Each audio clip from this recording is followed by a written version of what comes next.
Hey guys, welcome back. We got the shop moved and everything. As you've been following me on Instagram, you saw that we kind of got it moved, got everything in here. It's just a big old pile of junk in here is what it looked like. Anytime we move a saddle shop, it always looks like a big old pile of junk.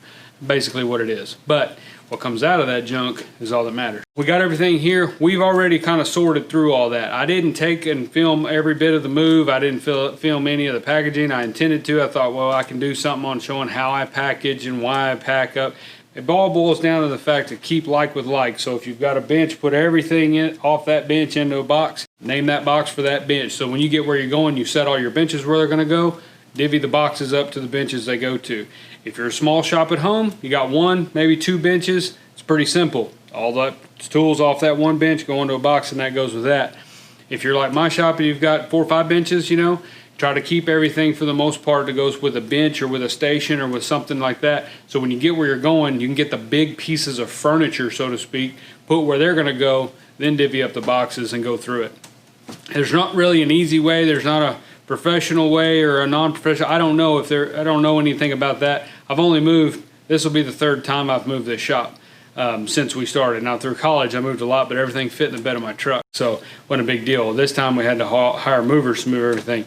The good thing is most of the stuff in the leather shop you can't hurt. Machines, I'll show you what to do on the sewing machines in particular, or what I do when I move one across town or across state or whatever, if it's going any kind of distance.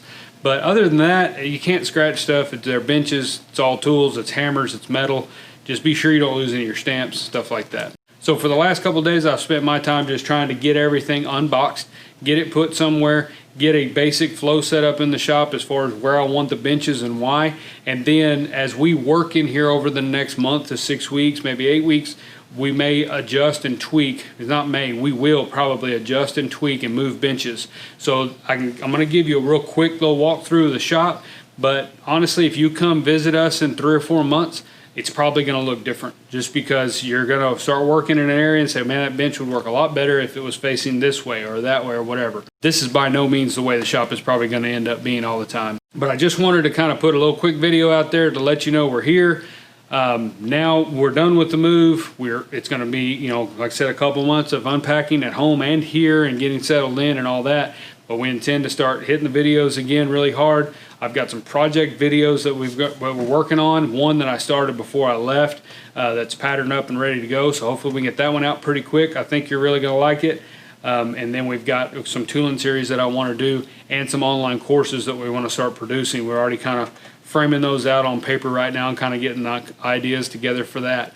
And we do have hopes in this shop, once I get everything kind of sorted out, we're probably going to have some room to have some small workshops. So maybe, I don't know if it'll be in the fall or if we'll wait till the springtime, especially with all this COVID stuff going on. It's really hard to really tell what we're going to do month to month these days. So, but I do think we're going to have some space where we can take, you know, 3 to 5 students, something like that, to come in for a weekend and we can do a project or, you know, whatever. I've got a bunch of different ideas for that kind of stuff. So if you're interested in that, best thing I can do is say be sure that you're subscribed to our Leathercraft newsletter, and that way you'll be informed on what's going on and when that schedule comes out.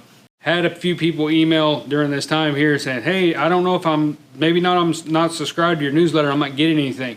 So if you've subscribed to our Leathercraft newsletter, you probably still are. We haven't sent one out. So the last one, I can't remember when the last one was. But again, we don't send one out just to send one out. We send one out when we got information, something news coming out or whatever, some information I found you might be interested in.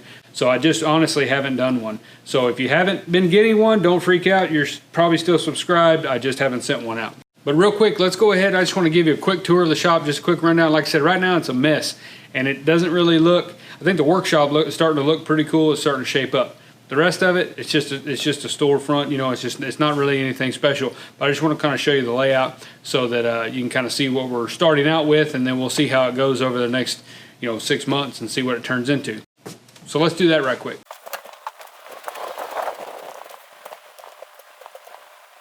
So here's the showroom. This is the very front section of the building. Now this shop is basically cut into thirds, and so there's a front section, a middle section, and a rear section. And the front, this front here, like I said, it just kind of looks like a lawyer's office or a you know, insurance agent or something. It's not real impressive. We've got this weird carpet here on on the floor. We're going to take it out, just typical office stuff. And then we've got this glass room over here, and that may or may not become a podcast studio. I don't know if anybody would be interested in a podcast about leatherwork, cowboy gear, and stuff like that, but we're toying around with that. I've got a couple buddies of mine that are pretty entertaining fellows, and we've talked about back and forth about doing a podcast for some time. So if you're interested in that, comment down below and let us know, and because we're kind of toying around with that idea. But anyway, that would be a really cool podcast studio just to have here in the shop, where we can kind of get people in and interview people and stuff. But right now it's going to be an office, and so that's where we'll do our editing and for videos, and all our normal business administration type stuff will be done in there. So that'll be nice and out of the way and that sort of deal. But that's basically what we've got in here to work with. You know, pretty tall ceilings, drop ceiling, just like an office, which we really do not like, but at least it's tall. And then we're going to, you know, throw some paint around. I'm not quite sure what we're going to do in this room, but it'll be a showroom.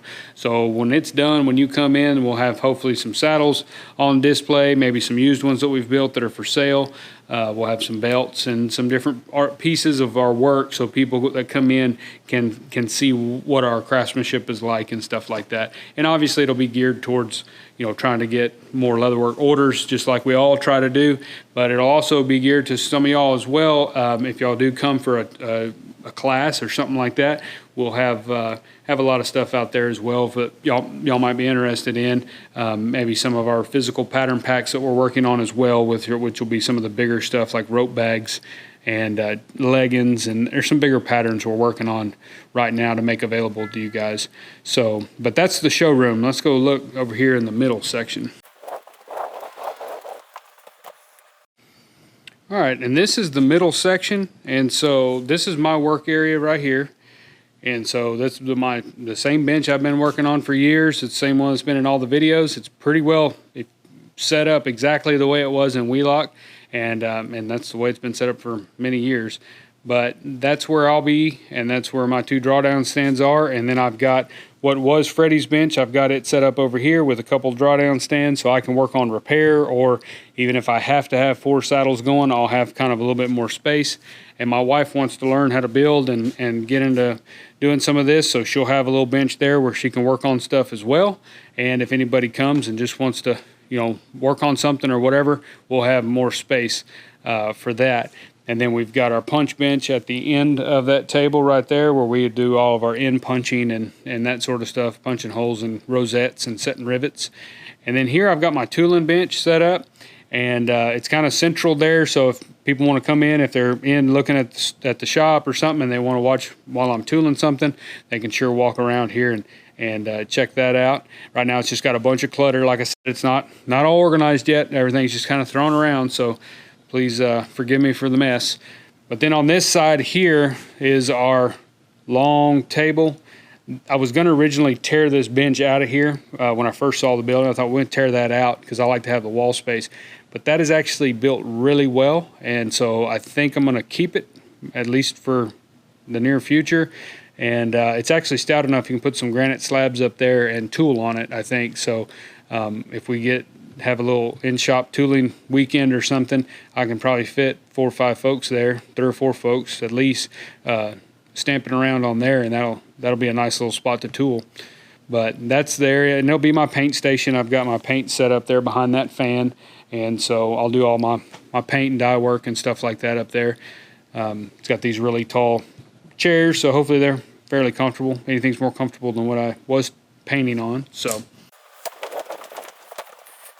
And so here we've got our little oil station. You've seen this in another video. It's just our oil bench, same oil bench we were using. I just set it up over here, kind of coming perpendicular out of the wall. And then this stand here, which is, I like to oil saddles on it mainly because it spins. So if you're oiling a saddle, you can kind of spin that saddle around instead of walking around the drawdown stand the whole way. I'm kind of lazy, so I like things like that. And then we've got our big cut table, and the end piece there, that's the same cut table we've always had with the white cutting board on top. And then we've got this end piece here with those 3 bench top tools on there, and so that'll be kind of our cut area. I want to add another lower 4x8 bench over there in that corner to sort leather on, but we'll work on that in the next couple of weeks and see if we can get that done. And then those 2 double doors, that goes out into the warehouse. It's just a big metal building about the same size as this piece here. No air conditioning or anything in that one, but it's the lights are out right now, or I'd show you inside there, but I've got to come and put new lights in. But it'll be just for storage. We're going to set up a welding area out there in case I need to fabricate something or work on something with metal. I'll have a little welding machine and my cutting torches and everything out there, and any kind of woodwork and stuff we can do out there and keep the dust down in here. And plus storage and stuff for overruns of leather machines. I've got some leather machines I need to work on as well. And then in this corner, I've got all the sewing machines set up and our glue table. We put our glue table over here. I don't know if it'll stay here, but that's where I set it up for now. And then we've got all 4 of those machines set up, and we're going to try them in that arrangement and see how well they sew like that. But I think that's going to work out pretty well. So one thing I want to mention real quick as far as what I do when I move stuff, one thing is these sewing machines. We work really hard to get the tension set up right on these, to get all that. You've heard people have moved machines and they jump time after the move and now they've got to retime them and all that. I've never had that happen, but the guy that I learned to build saddles from, he told me when I moved a machine one time, he said, always tape these tension springs in place. Even the one for the bobbin winder at the very top, I went ahead and saran wrapped this light to there so it didn't vibrate. But you got to remember that tension nut has a spring behind it, and so as that machine wiggles and vibrates going down the road, it can back that nut out, and that nut can fall through the trailer floor in the bottom of the trailer. You don't see it till you're about ready to sew on it, and you notice that it's missing. So it can kind of be aggravating. So I tried to. What I did was I took some shrink wrap and tore me a piece off, and I wrapped all of these tension. Anywhere there was a tension spring, I wrapped that up, put a little piece of tape on it, and that held everything in place. And hopefully they didn't move at all. So I should be able to needle this machine, thread it, get it plugged in, and sew as well as it did before I moved it. So that's the goal.